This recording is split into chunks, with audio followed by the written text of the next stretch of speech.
Hello friends. आज हम Indian geography के सारे चैप्टर को कवर करेंगे। जितने भी फैक्ट हैं उनको पूरा कवर करेंगे क्योंकि हमारा पीसीएस एग्जाम भी लगा हुआ है। सारे फैक्ट्स जो पीसीएस एग्जाम के लिए इम्पोर्टेंट है और जो अन्य एग्जाम के लिए इम्पोर्टेंट है सब कवर हो जाएंगे जल्दी जल्दी। कोई पीडीएफ उपलब्ध नहीं होगा, लेकिन इस जो भी आपको पढ़ाया जा रहा है बस ध्यान से देखना है और समझना है, कुछ भी छूटेगा नहीं। तो चलिए स्टार्ट करते हैं। सबसे पहला चैप्टर जो है उसका इंडियन ज्योग्राफी का है, वो है इंडियन भारत का भौगोलिक परिचय। ठीक है, भारत का भौगोलिक परिचय।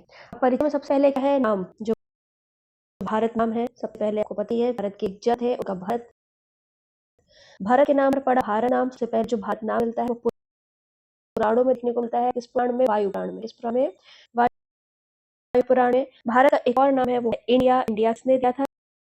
इंडिया दिया था यूनानियों ने। किसने? यूनानियों ने।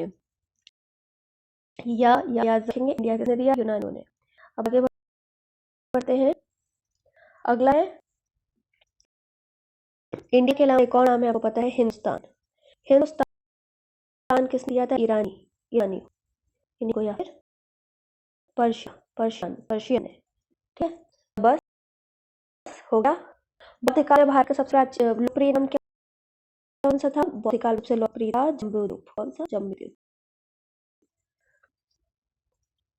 अब बात करें भारत की आकृति कैसी है? चतुष्कोणीय। कैसी है? चतुष्कोणीय। अब एक मैप बना के सबको समझ लेते हैं भारत कैसा है, कुछ समझ लेगा बस। ये है, ठीक है। तो सबसे पहले ऊपर वाले पॉइंट की बात करते हैं। यहाँ पे है सबसे उत्तरी बिंदु भारत की क्या कहा गया है? इंद्रकोण। क्या कहा गया है? इंद्रकोण। चतुष्कोणीय आकृति बता ही चुके हैं। ये है पिग्मलियन, ये है केप अमोरिन। क्या है? केप अमोरिन। गलत गया, ये केप अमोरिन था। क्या था? केप कमोरिन। ये है केप कमोरिन। ठीक है, यहाँ पे है गौरमारा, यहाँ पे है किबिथु। क्या है? किबिथु। जो यहाँ इंडिया कॉर है, यहाँ का अक्षांश क्या है? और यहाँ का अक्षांश है 37 डिग्री 6 मिनट। क्या है? 37 डिग्री 6 मिनट। जहाँ गौरमारा है यहाँ का अक्षांश है 68 डिग्री 7 मिनट। जहाँ किबिथु है इसका अक्षांश है 97 डिग्री 25 मिनट। और जहाँ केप कमोरिन है इसका अक्षांश है 8 डिग्री 4 मिनट। यहाँ देखने वाली ध्यान रखने वाली बात ये है, जो केप कमोरिन है ये भारत का दक्षिणतम अक्षांश है, मुख्य भूमि में स्थित। कहाँ पे? मुख्य भूमि में स्थित। अगर केवल भारत का दक्षिणतम अक्षांश पूछा जाए तो यहाँ पर है निकोबार। निकोबार में इंदिरा पॉइंट, और इसका अक्षांश बनता है 6 डिग्री 45 मिनट। ये भारत का दक्षिणतम अक्षांश है। लेकिन मुख्य बिंदु पर है Cape Comorin 8 degree 4 minute. Indira point Great Nicobar में है 6 डिग्री 45 मिनट। इंदिरा पॉइंट को दो और नाम जानते हैं, आ जाएगा भी तो पिमेलियन पॉइंट या फिर इसी कहेंगे पारासन पॉइंट। कौन? पारासन पॉइंट। ठीक है, तो अब आगे बढ़े। इसमें एक चीज और देख लीजिए, भारत का उत्तर से दक्षिण विस्तार कितना है? 3214 किलोमीटर। और पूर्व से पश्चिम विस्तार 2933 किलोमीटर। मतलब उत्तर दक्षिण विस्तार अधिक है, पूर्व पश्चिम विस्तार कम है। 3214 किलोमीटर जो कि पूरा उत्तर दक्षिण विस्तार है, और पूर्व पश्चिम का है 2933 किलोमीटर। अब फिर से एक मैप बना लेते हैं।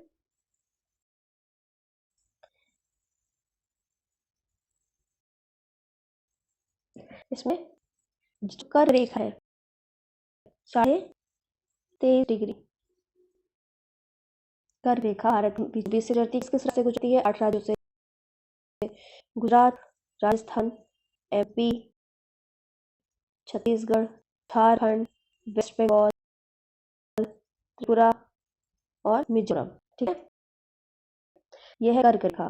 भारत की मानक समय रेखा 82.82 डिग्री 23 मिनट। ठीक है, ये 5 राज्यों से गुजरती है। कौन कौन से? UP, MP, Chhattisgarh, Orissa, Andhra Pradesh. UP में कहाँ से? इलाहाबाद के नैनी से। कहाँ से? इलाहाबाद के नैनी से। ये हो गया पहले चैप्टर में। अब भारत जो स्थलीय सीमा है उनके बारे में लिख लेते हैं। भारत की जो सबसे बड़ी स्थलीय सीमा है वो पता ही है, बांग्लादेश के साथ लगती है। किसके साथ लगती है? बांग्लादेश के साथ।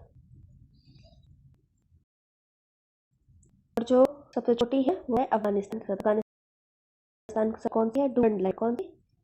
डूरंड लाइन सबसे छोटी है। ठीक है, अब आगे बढ़ते हैं। अब भारत की स्थलीय सीमा की लंबाई देख लेते हैं। भारत की स्थलीय सीमा की लंबाई है 15,200 किलोमीटर। ठीक है, 15,200 किलोमीटर। भारत की सबसे बड़ी लंबी सीमा बांग्लादेश के साथ, दूसरे नंबर पर चीन है, तीसरे नंबर पर पाकिस्तान। बांग्लादेश, चाइना, पाकिस्तान। ठीक है, अब बात करते हैं भारत बांग्लादेश की सीमा की। कौन सी? भारत बांग्लादेश की सीमा।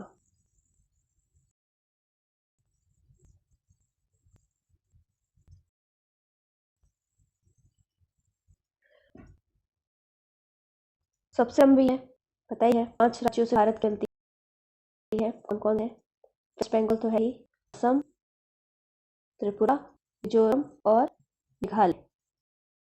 ठीक है, असम, त्रिपुरा, मिजोरम और मेघालय, इन 5 राज्यों से मिलती है। जो सबसे ज्यादा लंबी वेस्ट बंगाल पहले नंबर पर, सबसे ज्यादा लगती है बांग्लादेश के साथ, दूसरे नंबर पर त्रिपुरा। यही पूछेगा, तो पहले नंबर वाला है वो कम पूछा है। यहाँ पे असम और त्रिपुरा में कंफ्यूजन हो सकती है, तो असम से ही मिली बांग्लादेश का सबसे ज्यादा सीमा। त्रिपुरा से मिलती है दूसरे नंबर पर, सबसे ज्यादा वेस्ट बंगाल, फिर त्रिपुरा। ठीक है, अब बात करते हैं भारत चीन सीमा की। भारत चीन सीमा। भारत चीन सीमा को कहते हैं मैकमोहन रेखा। मैकमोहन रेखा।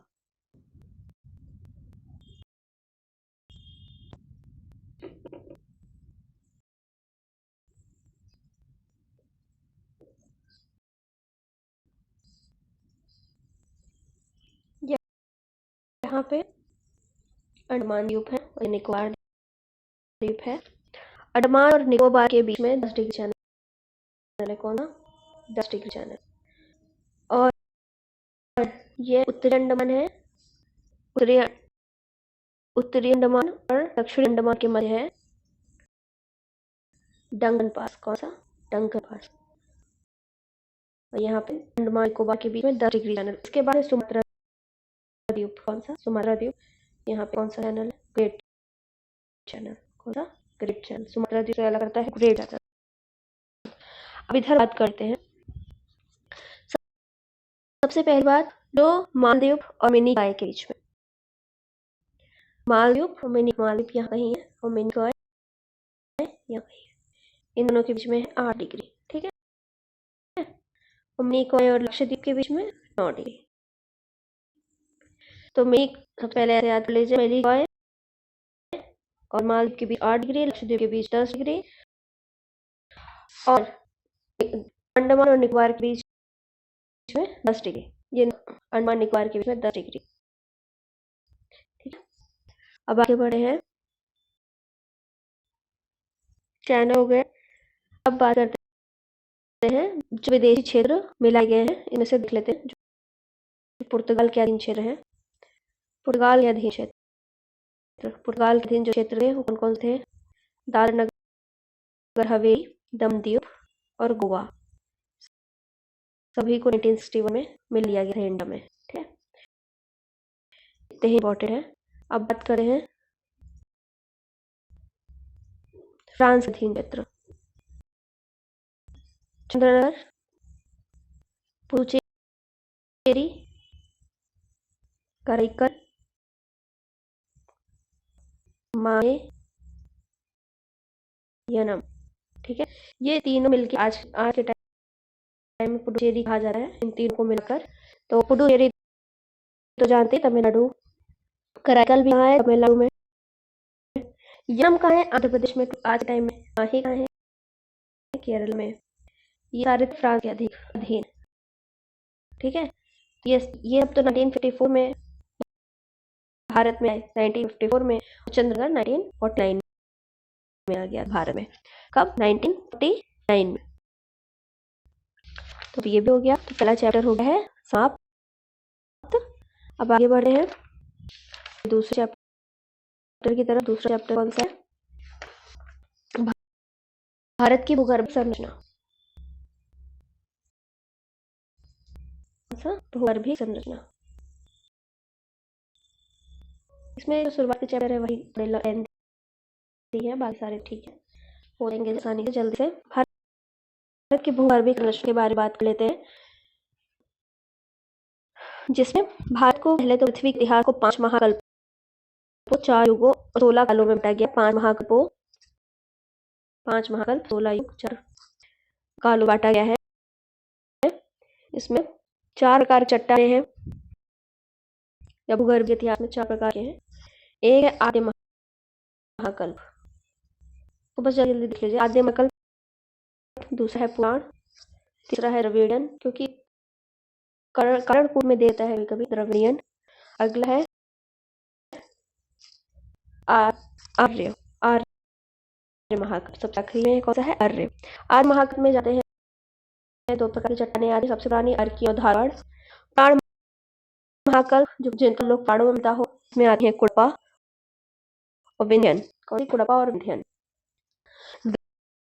द्रविडियन में कार्बोनिफेरस की चट्टान आती है। कार्बोनिफेरस जानती है। कोयला निकलता है द्रविड़ में, दक्षिण में ज्यादा ही निकलता है। आर्य महाकल्प में जो नवीनतम चट्टानें हैं इसे क्रिटेशियस की, कौन सी? क्रिटेशियस युग की और दक्कन ट्रैप। कौन सा? क्रिटेशियस युग के दक्कन ट्रैप। अब पहले पढ़ते हैं हलचलों के बारे में। कितने प्रकार की हलचल हुई है? 4 प्रकार की तक हलचल हुई है। ठीक है, हलचल चरणियन, जल्दी से देख लीजिए, कभी आ जाता है, कुछ भी छोड़ा नहीं जा सके इस वक्त। चरणियन, कैलेडोनियन, चरणियन हो गया, कैलेडोनियन हो गया, हर्सिनियन, ठीक है, और अल्पाइन। कौन सी? अल्पाइन। चरणियन, कैलेडोनियन, हर्सिनियन और अल्पाइन। ठीक है, चरणियन हलचल सबसे पुरानी है। इसमें से पूरा पर्वत बना जिसका नाम था अरावली। क्या नाम था? अरावली। कैलेडोनिया में कुड़प्पा पर्वत बने, कुड़प्पा क्रम के। ठीक है, हर्सिनियन में विंध्यन पर्वत बना, विंध्यन पर्वत। अल्पाइन में वलित पर्वत बने, वलित पर्वत जैसे हिमालय। तो इसको याद करिएगा, कभी कभी याद आए। अब से पुराने चट्टानों की बात कर ले हैं। आर्कीय चट्टान जीवाश्म रहित है। सबसे पुरानी चट्टानें हैं रविदार है, नीस, ग्रेनाइट और सिस्ट बनी है। इससे नीस, ग्रेनाइट और सिस्ट से बनी है। ठीक है, पूरे दक्षिण भारत में लगभग इनका विस्तार पाया जाता है। राजस्थान में पाया जाता है। सबसे पुरानी चट्टान है हो गया। मानव जीवन से ही ज्यादा पुरानी है, हिमालय के गर्भ में भी पाई जाती हैं। अब ये 3 प्रकार है, ये देख लीजिए, यही बॉर्डर है बस, कभी आ जाता है। इस बंगाल, इस क्या कहेंगे इसको? बंगाल, बुंदेलखंड और नीलगिरी। बंगाल, बुंदेलखंड और नीलगिरी। ठीक है, सबसे प्राचीन कौन सी मानी जाती है? बुंदेलखंड। ठीक, सबसे प्राचीन कौन सी मानी जाती है? बुंदेलखंड। अब बात करते हैं धारवाड़। कर्नाटक में धारवाड़ जगह है, इसके नाम पर पड़ा है। इसका अधिकांश धात्विक खनिज इसमें पाया जाता है। ये भी इसमें जीवाश्म नहीं है। अरावली नाम का जो पर्वत है इसी काल में बना, जो इम्पोर्टेंट है बस नहीं।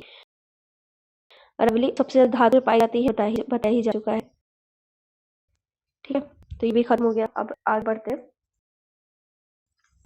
कुड़प्पा,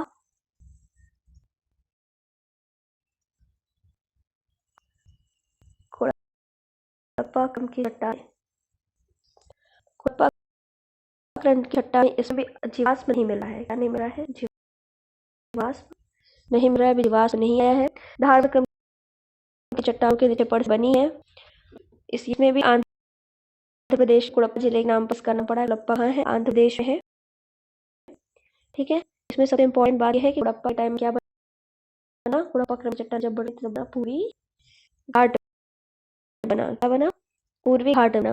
इसमें क्या पाया जाता है? बलुआ पत्थर, संगमरमर आदि पाया जाता है। अब कुड़प्पा के बाद आ गई विंध्यन चट्टानें। विंध्यन चट्टानें इसके ले जाई जाती हैं अपने लाल पत्थर ले जानी जाती है, जैसे कलकत्ता का विक्टोरिया महल, लाल किला, ये सब बना हुआ है। और हाई ले जानी जाती है, यहाँ पन्ना खान मध्य प्रदेश में इसी के इसी क्रम की चट्टानों में पाया जाता है। ठीक है, सीमेंट उद्योग का आधार है ये की चट्टानें का सीमेंट उद्योग का आधार है, क्योंकि बलुआ पत्थर पाया जाता है। तो ये हो गया। अब गोंडवाना क्रम की चट्टानें देख लेते। कार्बोनिफेरस से जुरासिक के बीच में इनका विकास हुआ है। कौन सी? गोंडवाना क्रम ये परतदार चट्टानें हैं। और आ गए अब परतदार, अब आ गए जीवाश्म। इसमें जीवाश्म पाया जाने लगा है। ठीक है, सबसे अधिक कोयला इसमें पाया जाता है। कौन सबसे अधिक कोयला? जितनी नदी घाटी है, दक्षिण की दामोदर, राजमहल, गोदावरी, इन सभी नदी घाटियों में कोयला पाया जाता है और इस क्रम की चट्टानें पाई जाती हैं। गोंडवाना के बाद आ गया दक्कन ट्रैप। दक्कन ट्रैप जानते हैं, जो ज्वालामुखी विस्फोट, जो बेसाल्टिक लावा निकला, बेसाल्टिक लावा, उसी से दक्कन ट्रैप का विस्तार हुआ है। काली मिट्टी के लिए इस जगह फेमस है। कपास की खेती। दक्कन ट्रैप गया। दक्कन ट्रैप का विकास किस युग में हुआ? ये कभी आता है क्रिटेशियस युग में हुआ। किस युग? क्रिटेशियस, याद रखिएगा, क्रिटेशियस युग में हुआ। अब ये खत्म गया। अब बात करते हैं विशाल पर्वतों की। विशाल पर्वत, पहले तो कुछ सिद्धांत देख लेते हैं। भूसन्नति का सिद्धांत। भूसन्नति का सिद्धांत बस सुनते जाइए। भूसन्नति का सिद्धांत किसने दिया था? कोबर ने दिया था। कोबर ने दिया था। ठीक है, हिमालय के निर्माण से संबंधित सिद्धांत भूसन्नति का सिद्धांत कोबर है। ठीक है, प्लेट टेक्टोनिक ये किसका है? हैरी हेस का है। हैरी हेस का है। किसका है? हैरी हेस का है। प्लेट टेक्टोनिक हैरी हेस का है। अगर ये पूछ लिया जाए भूसन्नति को पर्वतों का पालना किसने कहा? आ चुका है पहले। पर्वतों का पालना किसने कहा? तो किसने कहा? कोबर महाशय ने कहा। किसने कहा? कोबर महाशय ने कहा। ठीक है, हैरी हेस का प्लेट विवर्तन की सिद्धांत है तो हो चुका है। अब बात करते हैं हिमालय की। हिमालय का विकास जो है टर्शियरी युग में हुआ। कब हुआ? टर्शियरी युग में। कब? टर्शियरी युग में। इयोसीन, ओलिगोसीन, प्लायोसीन, मायोसीन युग में हुआ था। ठीक है, तो इयोसीन, ओलिगोसीन पूछा गया है। इयोसीन और ओलिगोसीन, इसमें हुआ है बृहद हिमालय का। मायोसीन में लघु हिमालय और शिवालिक बनी है सबसे आखिरी में प्लायोसीन में। ठीक है, और हिमालय निर्माण तो अभी तक हो रहा है, कोई रुका नहीं है। हिमालय निर्माण आज तक हो रहा है। ये हो गया। मैदान कब बने? क्वार्नरी युग में। चतुर्थ युग में कब बने? चतुर्थ युग मैदान बने। ठीक है, कुछ घास भूमियां देख लेते हैं। बुग्याल और बयाल उत्तराखंड की शीतोष्ण घास भूमियां हैं। जम्मू कश्मीर में मर्ग। ठीक है, जम्मू कश्मीर में मर्ग। ये भी खत्म हो गया। अब आगे बढ़ते हैं। अब बात करते हैं फिजिकल रीजन ऑफ इंडिया। इसमें भारत में सबसे ज्यादा क्या पाया जाता है? सबसे ज्यादा है भारत में पहाड़। कितने क्षेत्र पर? 46.2 क्षेत्रफल। ठीक है, फिर है पर्वत, फिर चले हैं पहाड़, फिर है मैदान 43। ये याद क्रम याद रखिए। सबसे ज्यादा पहाड़, फिर मैदान है। ठीक है, ये दो चीजें याद रखिए। फिर आगे बढ़ते हैं। जो हिमालय है पूर्व से पश्चिम अर्धवृत्त के आकार में, क्या आकार में, लंबाई है 2400 किलोमीटर। याद रखिएगा, इस पर आर के पेपर में ग्रेट बैरियर रीफ की लंबाई पूछ लिया था, 24 कुछ दी थी, जो कि ऑप्शन गलत था। अर्धवृत्त आकार में कितनी लंबाई, 2400 किलोमीटर। ठीक है, अब इसकी जो चौड़ाई है अरुणाचल प्रदेश की तरफ कम है, पंजाब की तरफ ज्यादा है, इधर ज्यादा है इधर कम है। ऐसा क्यों? कि यहाँ ऊंचाई ज्यादा है, जहाँ ऊंचाई ज्यादा होगी वहाँ चौड़ाई कम होगी। यहाँ क्या है, ऊंचाई ज्यादा है और यहाँ ऊंचाई कम है, तो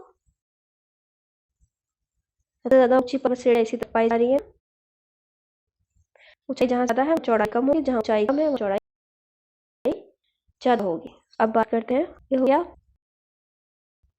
कितने देशांतरों पार करता है हिमालय पर्वत, 22 देशांतरों पार करता है। कितने, 22 देशांतरों को पार करता है हिमालय पर्वत।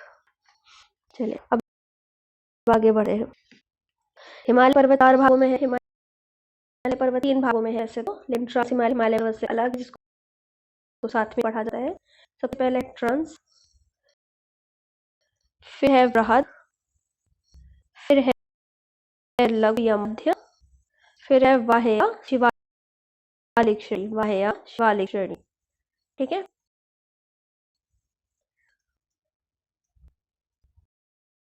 अभी सबसे पहले पढ़े हैं ट्रांस हिमालय। क्या, ट्रांस हिमालय,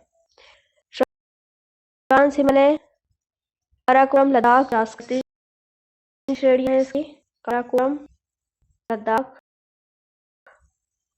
और जास्कर, कौन सी, जास्कर। काराकोरम के बारे में जान लेते हैं। काराकोरम क्या है, काराकोरम को पहले तो कृष्णगिरी भी कहते हैं, पहली बात कृष्णगिरी भी कहते हैं, उच्च एशिया की रीढ़ भी कहा जाता है, या उच्च एशिया की रीढ़ भी कहा जाता है। गॉडविन ऑस्टिन या केटू इसी में स्थित है, भारत में स्थित सबसे ऊंची चोटी है ना केटू, तो इसी पे स्थित है। इसके कुछ जो प्रमुख ग्लेशियर है वो बाल्टोरो, बियाफो, हिसार आदि है। ठीक है, अब दाग देख लेते हैं, इंपॉर्टेंट है। कैलाश पर्वत स्थित है, तो भारतीयों पूजा स्थल है कैलाश पर्वत, ये इसी में स्थित है। सबसे ऊंची ढलान, सबसे जो तीव्र खड़ी ढलान वाली चोटी है राकापोशी से स्थित है। कौन सी, राकापोशी। ठीक है, अब जास्कर की बात कर लेते हैं। दाग जास्कर के बीच में सिंधु नदी जाती है, कौन सी, सिंधु नदी। अब जास्कर की बात कर लेते हैं, जास्कर स्थित है गंगा पर्वत, कौन सा, गंगा पर्वत किस श्रेणी में स्थित है, जास्कर श्रेणी स्थित है। अच्छा, अब आगे बढ़ते हैं। अब आते हैं वृहद हिमालय पे।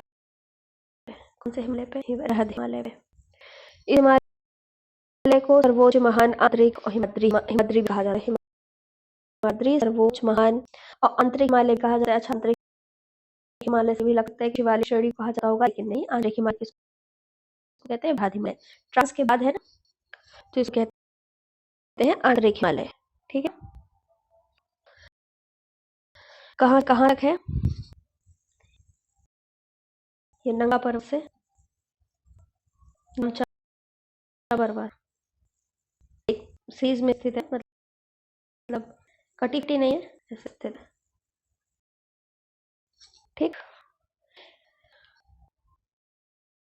इसी इसी श्रेणी में कैसे है, माउंट एवरेस्ट स्थित है। इसी श्रेणी में माउंट एवरेस्ट स्थित है।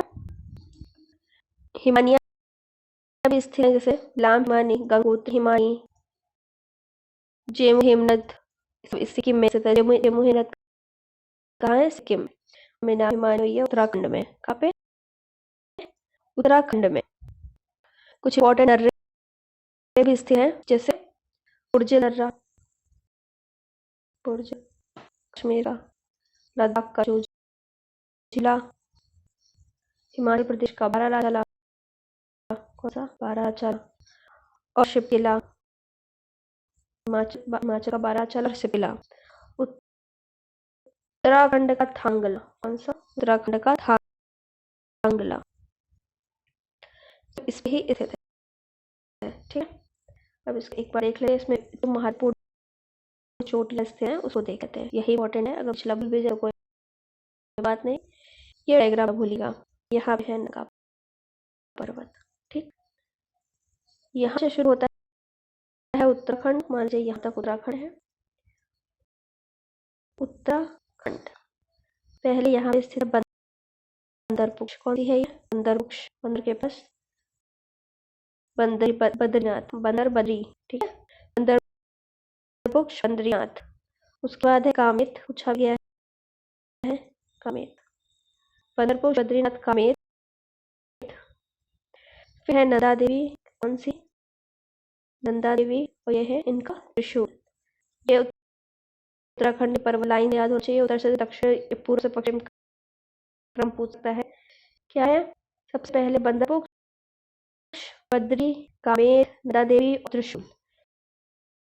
ठीक, अब बात करते हैं नेपाल में कौन कौन से।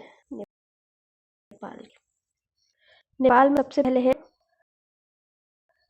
धौलागिरी। कौन सी? धौलागिरी। फिर है अन्नपूर्णा। फिर है मंशालू।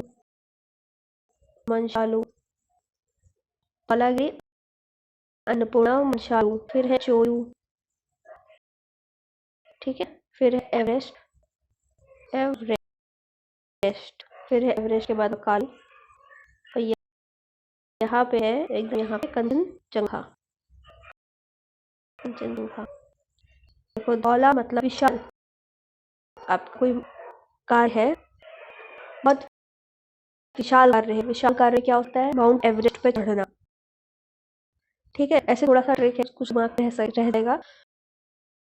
धौला विशाल कार्य है, क्या? माउंट एवरेस्ट पे चढ़ना, ये हमारा अंतिम लक्ष्य है। तो इसके लिए पहले क्या करना पड़ेगा? उसके पहले एक विशाल लक्ष्य अपना पड़ेगा, धौलागिरी। ठीक है, फिर अन्न खाओ, ताकत भी तो नहीं है शरीर में, तो अन्नपूर्णा। फिर अपनी मंशा बनाओ। ठीक है, कि हमको करना है, तो मंशाले। फिर चलो, बढ़ो आगे, चढ़ना स्टार्ट करो, चोयू। जब बढ़ोगे तो फिर माउंट एवरेस्ट पे चढ़ जाओगे। ठीक है, जब माउंट एवरेस्ट पे चढ़े तो उसके बाद 2 चोटियां अच्छी, कालू, कंचनजंगा। उसके बाद यहाँ बताइए नमता बर्फबारी है अरुणाचल प्रदेश में। तो ये हो गई छोटा और उनका क्रम। अब आगे बढ़ते हैं। कुछ नदी घाटियां हैं जो याद करना है। नदी घाटियों में, नदी घाटियां, ये नदियों के नाम पर हिमालय का विभाजन किया गया है। सिंधु नदी से सतलज, सतलज से काली, काली से तीस्ता, तीस्ता से ब्रह्मपुत्र। यह है काश्मीर हिमालय। कौन सा हिमालय? कश्मीर हिमालय। यह है पंजाब हिमालय। यह है नेपाल हिमालय। यह है असम हिमालय। मतलब सिंध से सतलज तक, सिंधु से सतलज तक कौन सा हिमालय है? काश्मीर हिमालय। काश्मीर हिमालय। फिर इसके बाद सतलज, सतलज के बाद ये है काली, काली तक पंजाब हिमालय। कौन सा? पंजाब हिमालय। काली से तीसरा नेपाल हिमालय। ठीक है, उसके बाद ये है असम हिमालय। यहाँ पे एक गड़बड़ हुई है, इसको तो सुधारेंगे। गड़बड़ ये है कि पंजाब हिमालय नहीं है, जो काश्मीर हिमालय है उसी को कहते हैं पंजाब हिमालय। ठीक है, काश्मीर हिमालय था उसी को कहते हैं काश्मीर पंजाब हिमालय। ये है कुमायूं हिमालय। कौन सा? कुमायूं। फिर उसके बाद है नेपाल, फिर है असम। मतलब अब देखते हैं, सिंध से सतलज तक है काश्मीर हिमालय, पंजाब हिमालय। सतलज से काली तक है कुमायूं हिमालय। फिर काली से तीस्ता तक नेपाल, नेपाल से ब्रह्मपुत्र, असम हिमालय। ठीक है, आगे बढ़ते हैं। कुछ पहाड़ियों के बारे में देख लेते हैं। कौन पहाड़ कहाँ पे है?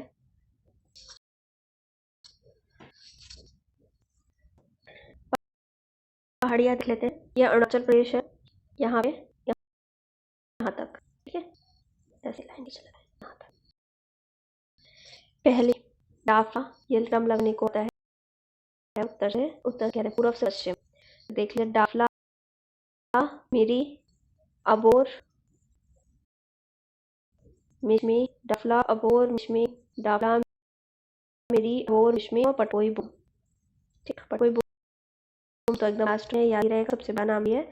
डाफला, मेरी, अबोर, मिशमी, डाफला, मेरी, अबोर, मिशमी।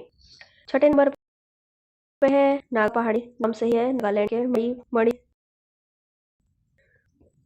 पहाड़ी, मिजो पहाड़ी और त्रिपुरा पहाड़ी। ठीक है, ये है बरेल पहाड़ी। 10वें नंबर पर है बरेल पहाड़ी। कौन सी? बरेल पहाड़ी। 12वें नंबर पर है ये मिकिर, असम में।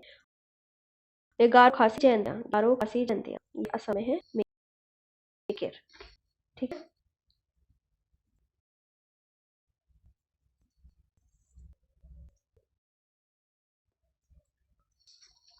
तो अब आगे बढ़ते हैं।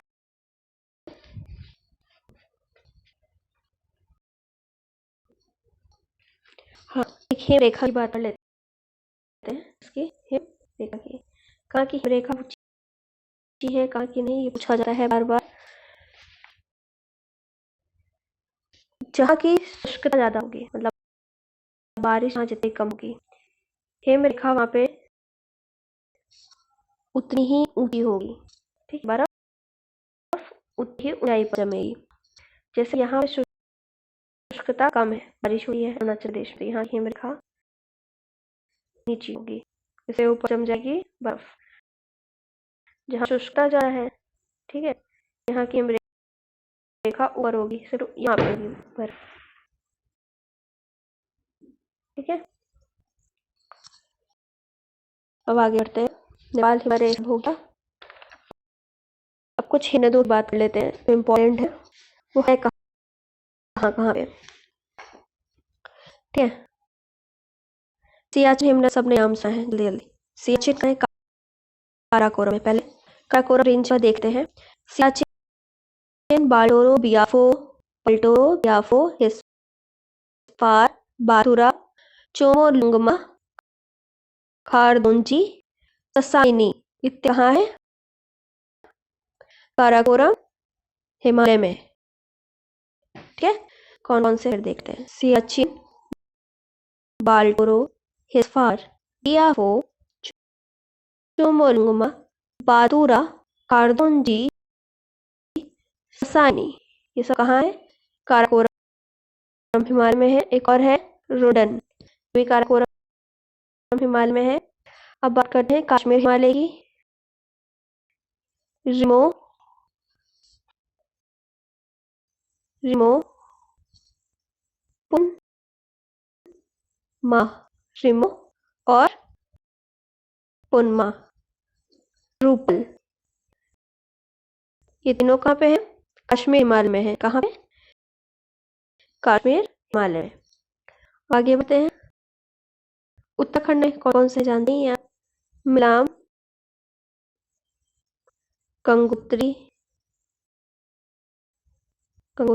केदारनाथ, सब उत्तराखंड में। ठीक है, नेपाल में है कंचनजंगा, एक ही हिमनद है कंचनजंगा। और चौराबाड़ी ग्लेशियर कहाँ है? केदारनाथ है। चौराबाड़ी ग्लेशियर केदारनाथ उत्तराखंड। चौराबाड़ी केदारनाथ उत्तराखंड। ठीक है,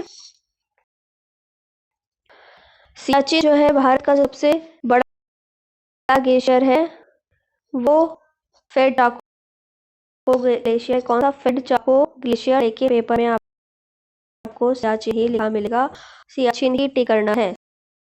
सबसे ठंडा स्थल कौन सा है भारत का? लद्दाख श्रेणी में से द्रास सबसे ठंडा है। लद्दाख श्रेणी में स्थित द्रास जो है सबसे ठंडा है। सबसे बड़ा ग्लेशियर सियाचिन ही माना है। ठीक है, अब भारत के दर्द के बारे में देख लेते हैं। दर्द देख लेते हैं। चांगला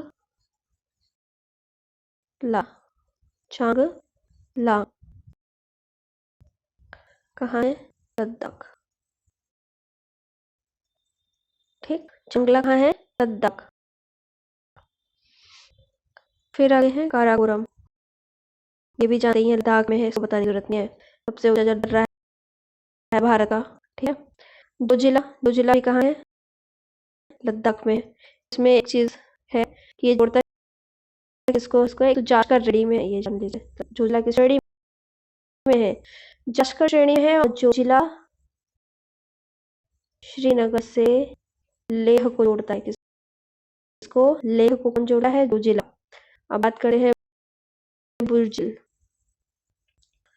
ये श्रीनगर से जोड़ता है किसको? गिलगित को। बुर्जिल किसको जोड़ता है? गिलगित,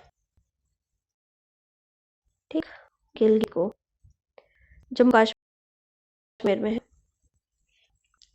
पीर पंजाल जम्मू कश्मीर में है। इसको किसको जोड़ता है? कुलगांव को कोठी से जोड़ता है। किसको? कुलगांव को कोठी से जोड़ा है। उसके बाद है बनिहाल। बनिहाल पीर पंजाल श्रेणी में है। पीर पंजाल, ठीक है। ये जम्मू से श्रीनगर को जोड़ता है। ऐसे याद रखते हैं, ये क्रम बना सकते हैं। बनिहाल, ये किसका हाल बना रहा है? श्रीनगर का। श्रीनगर तक जाने का रास्ता है कहाँ से? जम्मू से, ठीक है। अब श्रीनगर से दो जगह जाना है, एक लेह, एक गिलगित। गिलगित जाना है बुर्जिल से जाना पड़ेगा, और ले जाना है तो जोजिला से जाना पड़ेगा। और कुलगांव से कोठी जाना है तो पीर पंजाल से जाना पड़ेगा, ठीक है। अब आगे देखते हैं शिवकिला दर्रा। शिवकिला दर्रा पता ही है, यहाँ से सतलुज रिवर भारत में प्रवेश करती है, हिमाचल प्रदेश में। शिमला को तिब्बत से जोड़ता है, ठीक है। शिमला को तिब्बत से जोड़ता है। देवसा दर्रा का देवसा हिमाचल प्रदेश में, ठीक। बड़ा अच्छा, ये हिमाचल प्रदेश में। ये लेह लद्दाख को मंडी से जोड़ता है। इससे लेह लद्दाख को मंडी से जोड़ता है। माना दर्रा कहाँ है? उत्तराखंड में है, ठीक है। नीति दर्रा, ये भी उत्तराखंड में। लेपुलेख दर्रा उत्तराखंड में। कैलाश मानसरोवर यात्रा होती है यहाँ से। कैलाश मानसरोवर यात्रा होती है यहाँ से।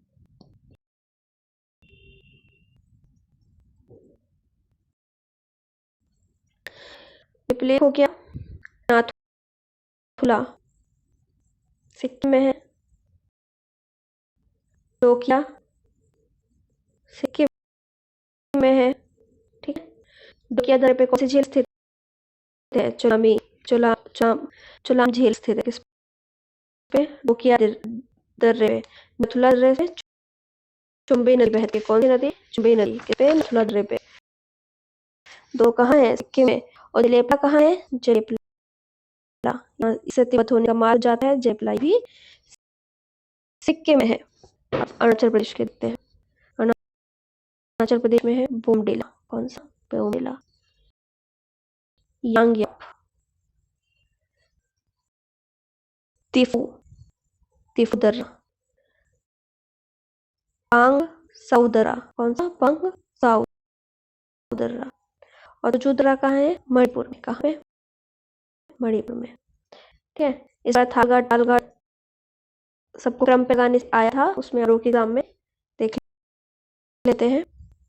थालघाट, भोरघाट, पालघाट। पाल और महाराष्ट्र में, पाल कहाँ? केरल में। सबसे पहले है थालघाट, महाराष्ट्र में है। मुंबई, नागपुर, कोलकाता रेल मार्ग जाता है। मुंबई कोलकाता रेल मार्ग जाता है। भोरघाट महाराष्ट्र है, मुंबई से पुणे को जोड़ा है। पालघाट केरल में है, कालीकट से कोयम्बटूर को जोड़ता है। कोयम्बटूर को, ठीक है। एक है गुरान दर्रा, राजस्थान में। बस इम्पोर्टेंट नहीं है, लेकिन एक बार सुनते रहिए, कभी आ सकता है। गुरान है राजस्थान में, ठीक है। असीगढ़ किला बताइए मध्य प्रदेश में है। बुरहानपुर कहाँ है? मध्य प्रदेश में है। थांगला, कौन सा? थांगला कहाँ है? उत्तराखंड में। उत्तराखंड में। सेनकोटा दर्रा एक है, सेनकोटा दर्रा। सेनकोटा दर्रा है केरल में। ठीक, तो ये हो गया सारे दर्रे। आगे बढ़ते हैं। अब उत्तर भारत का विशाल मैदान देख लेते हैं। उत्तर भारत का विशाल मैदान, और इसकी लंबाई कितनी है? 3200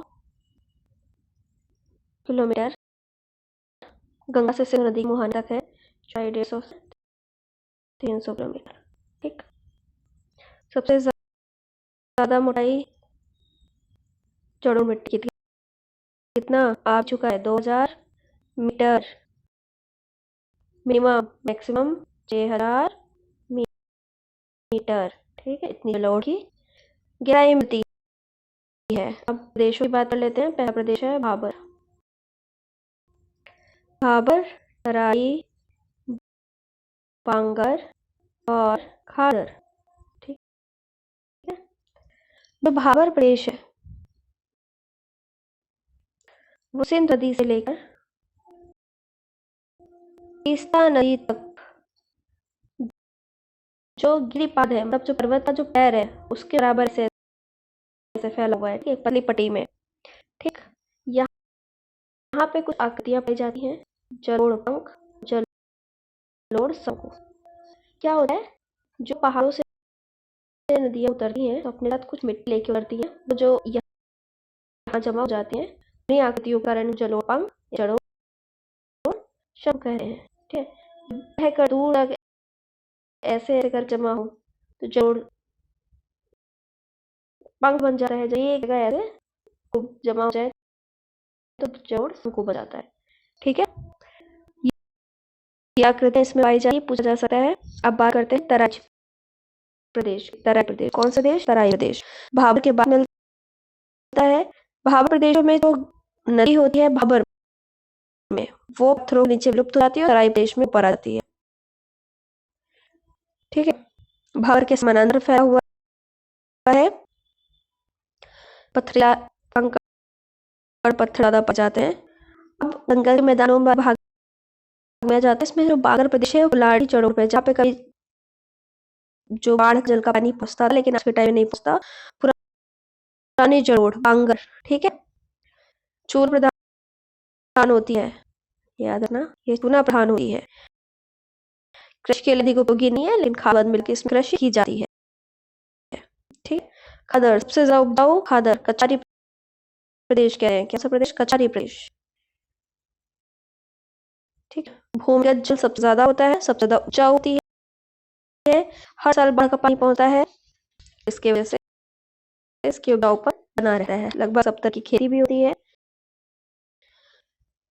हो गया आगे। अब आगे बढ़े हैं।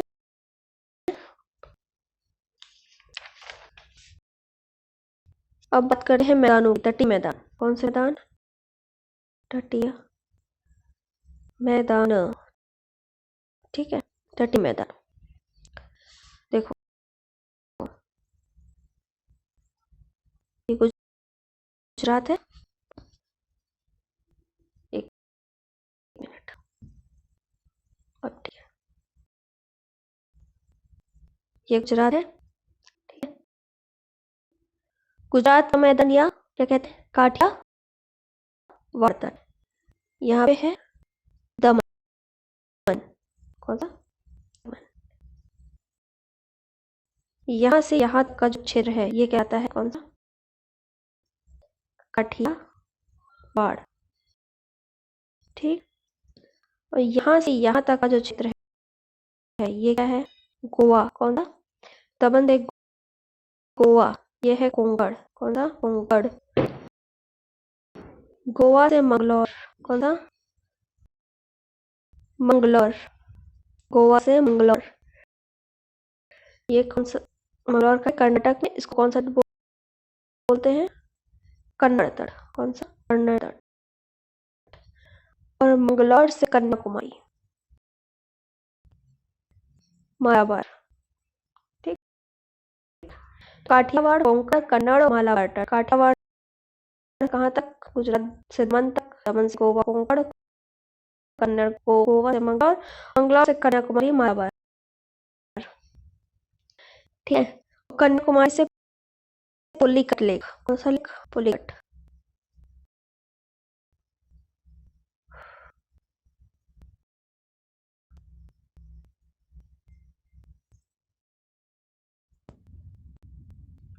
यहाँ तक है कोरोमंडल तट। कौन सा? कोरोमंडल तट। पुलिकट कोलोरू लेक। कोलेरू लेक। ये वाला तट है रॉयल सीमा। कौन सा? रॉयल सीमा। रॉयल सीमा को और एक नाम जानते हैं, काकी नाड़ा तट। ठीक है, उसके बाद कोलेरू से है गोदावरी तक। गोदावरी तक। यहाँ से कोलेरू से महानदी तक का, महानदी तक। ये रॉयल सीमा तट हो गया। ये वाला तट है उत्तरी सरकार तट। उत्तरी सरकार तट, और उसके ऊपर स्वर्णरेखा नदी तक उत्तल तट। स्वर्णरेखा से महानदी उत्कल तट। कहाँ से कहाँ तक? स्वर्णरेखा से महानदी तक है उत्कल तट। महानदी से लेकर कोल्लेरू लेक या गोदावरी तक है उत्तरी सरकार तट। वहां से पुलिकट लेक तक है रॉयल सीमा तट। और रॉयल सीमा तट के बाद पुलिकट से लेकर पुलिकट से लेकर कन्याकुमारी तक है कोरोमंडल तट। ठीक है, बात बढ़ते हैं। ये होगा, इसलिए आज यहाँ तक इतना ही रहते हैं। आने वाली एक क्लास में इसको ज्योग्राफी कंप्लीट जाएगी। इसके अलावा पॉलिटी और करंट अफेयर्स की वीडियोस आएंगी इसी से पहले, जिससे मैक्सिमम कवर किया जा सके। धन्यवाद, जय हिंद।